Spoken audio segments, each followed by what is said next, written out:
युद्ध और शीर्ष शासकों की आपसी शत्रुता के कारण बन रही विश्व युद्ध की स्थिति। सतपाल जी महाराज। सिक्किम के मुख्यमंत्री प्रेम सिंह तमांग भी हुए शामिल। दूसरे दिन सद्भावना सम्मेलन का भव्य तरीके से हुआ समापन। प्रिय साथियों नमस्कार। मानव उत्थान समिति उत्तर पूर्वांचल क्षेत्र द्वारा आयोजित 2 दिवसीय सद्भावना सम्मेलन का बुधवार को भव्य तरीके से समापन हुआ। इस वर्ष के सम्मेलन में सिक्किम के मुख्यमंत्री प्रेम सिंह तमांग मुख्य अतिथि के रूप में उपस्थित थे। वही 31 दिसंबर को मानव धर्म के प्रणेता सतपाल जी महाराज और मुख्यमंत्री तमांग ने दीप प्रज्वलित कर साथ शुरू हुआ सम्मेलन का समापन भव्य तरीके से भी संपन्न हुआ। इस क्रम में उन्होंने पत्रकारों से भी बातचीत की। बातचीत के रूप में ही सतपाल महाराज जी ने विश्व में युद्ध और विभिन्न देशों की राजनीतिक अस्थिरता पर चिंता व्यक्त करते हुए कहा, युद्ध और शीर्ष शासकों की आपसी शत्रुता के कारण विश्व युद्ध की स्थिति बन रही है। ऐसा नहीं होना चाहिए। हम स्थिति के भारत विश्व पटल पर उभरे और ऐसे आपसी मतभेदों को दूर करने में अच्छी मध्यस्थता निभाकर शांति स्थापित करने में जुट जाना चाहिए। श्री महाराज जी ने कहा, हम अध्यात्म के प्रचार प्रसार के माध्यम से मानव मात्र में देवीय शक्ति के निवास की बात कर रहे हैं। हम विश्व के कल्याण की कामना करते हैं। पूरे विश्व के लोग सुखी रहे, यही हमारी पुण्यतः प्रार्थना ईश्वर से है। मुख्यमंत्री प्रेम सिंह तमांग ने इस बात को सराहना की। सतपाल महाराज न केवल देश बल्कि पूरे विश्व में प्रेम, शांति और सद्भावना का संदेश दे रहे हैं। सिक्किम सरकार ने हाल ही में एक सुंदर मानव धर्म मंदिर का निर्माण भी संस्था के द्वारा सौंपे थे। उन्होंने सिक्किम सरकार की पहल पर भविष्य में आध्यात्मिक गुरु सतपाल महाराज का 2 दिवसीय भव्य सद्भावना सम्मेलन आयोजित करने की इच्छा व्यक्त की है।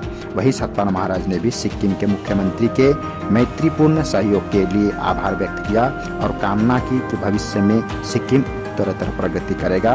दूसरे दिन के कार्यक्रम में सुबह से ही सतपाल महाराज जी महाराज के पुत्र श्री विभू जी महाराज एवं माता आराध्या जी के पुत्र श्री अंश जन्मदिन पर ब्राह्मण पुरोहित द्वारा अष्टचरित की पूजा हवन के बाद परिवार मानव उत्थान समिति द्वारा आयोजित 2 दिवसीय विशाल सद्भावना सम्मेलन सिलीगुड़ी के दूसरे दिन कार्यक्रम में संतों द्वारा प्रेरणादायक आध्यात्मिक प्रवचन, मधुर भजन और क्षेत्र के बच्चों द्वारा सांस्कृतिक कार्यक्रम प्रस्तुत किए गए, जिसमें पारंपरिक नृत्य प्रदर्शन भी शामिल थे।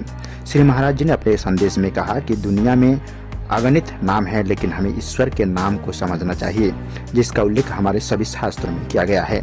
भगवान राम ने भी उसे सभी ज्ञानों के राजा बताया था और कहा था कि इसका अभ्यास करना बहुत आसान है। श्री महाराज जी ने अभी को उस ज्ञान को प्राप्त करने और उसका अभ्यास करने के लिए प्रोत्साहित किया, ताकि हम स्वयं को समझ सके और ईश्वर से जुड़कर अपनी वास्तविक क्षमता प्राप्त कर सके। माता श्री अमृता जी ने अपने संदेश में सभी से आध्यात्मिक ज्ञान प्राप्त करने और हमारे जीवन में उसके महत्व को समझने का आग्रह किया। उन्होंने कहा कि संतों के आध्यात्मिक संदेशों को समझने के लिए हृदय उदारता की आवश्यकता होती है और हमें अपने दोषों से दूर हटके इसका प्रयास करना चाहिए।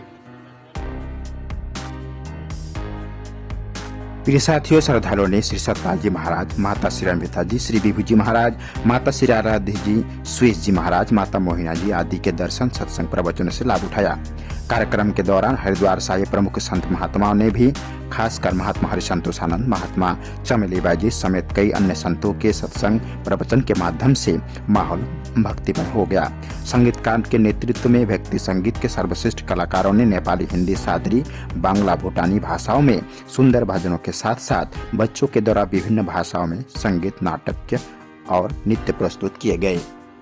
प्रिय साथियों, कार्यक्रम के पहले दिन मानव उत्थान समिति के उत्तर पूर्वांचल क्षेत्र की ओर से सिक्किम के मुख्यमंत्री प्रेम सिंह तमांग को भारी मतों से दूसरी बार सिक्किम का मुख्यमंत्री बनने पर बधाई एवं अभिनंदन किए हैं।